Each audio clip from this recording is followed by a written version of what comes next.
मुंबई के एक red light area में एक देविका नाम की कॉल गर्ल रहती थी। देविका एक बहुत ही खूबसूरत लड़की थी, लेकिन उसका जीवन बहुत ही कठिन था। वह अपने भाई और बहन को पालने के लिए कॉल गर्ल का काम करती थी। एक दिन देविका को एक अजीब शख्स का फोन आया। उस शख्स ने उसे एक बहुत बड़ी रकम की पेशकश की अगर वह उसके साथ एक रात बिताएगी। देविका को पैसे की जरूरत थी, इसलिए उसने उस शख्स की बात मान ली। देविका उस शख्स के बताए हुए ठिकाने पर पहुंची। यह एक पुराना और जीर्णशीर्ण बंगला था। बंगले के अंदर एक कमरे में उसे उस शख्स का इंतजार था। शख्स ने देविका को अपने साथ एक कमरे में ले जाकर दरवाजा बंद कर लिया। देविका ने जैसे ही शख्स का चेहरा देखा, वह डर के मारे कांप उठी। शख्स का चेहरा बहुत ही भयानक था। उसके चेहरे पर कोई मांस नहीं था, केवल खोपड़ी थी। उसकी आंखें लाल थी और उसके मुंह से खून टपक रहा था। देविका ने शख्स से कहा कि वह उससे प्यार नहीं कर सकती, लेकिन शख्स ने उसे धमकाया कि अगर उसने उससे प्यार नहीं किया तो वह उसे मार देगा।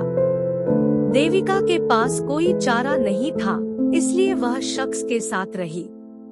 उस रात के बाद देविका के साथ अजीब चीजें होने लगी। वह अक्सर रात में बंगले में अजीब आवाजें सुनती थी। उसे ऐसा लगता था कि कोई उसे देख रहा है।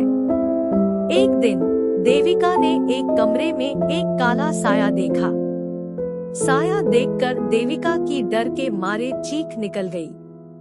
देविका ने अपने भाई और बहन को इस बारे में बताया, लेकिन उन्होंने उसकी बात नहीं मानी।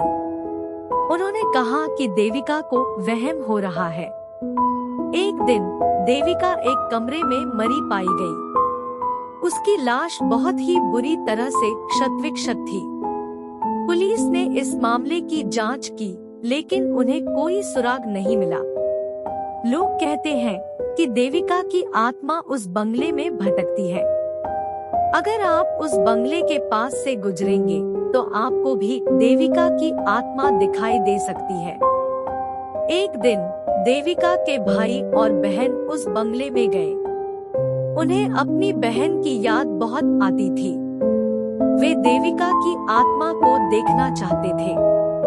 वहां पर जाकर उन्होंने देविका को देखने के लिए उसको पुकारना शुरू किया। थोड़ी देर में देविका के कमरे के अंदर उन्हें देविका की आत्मा दिखाई दी।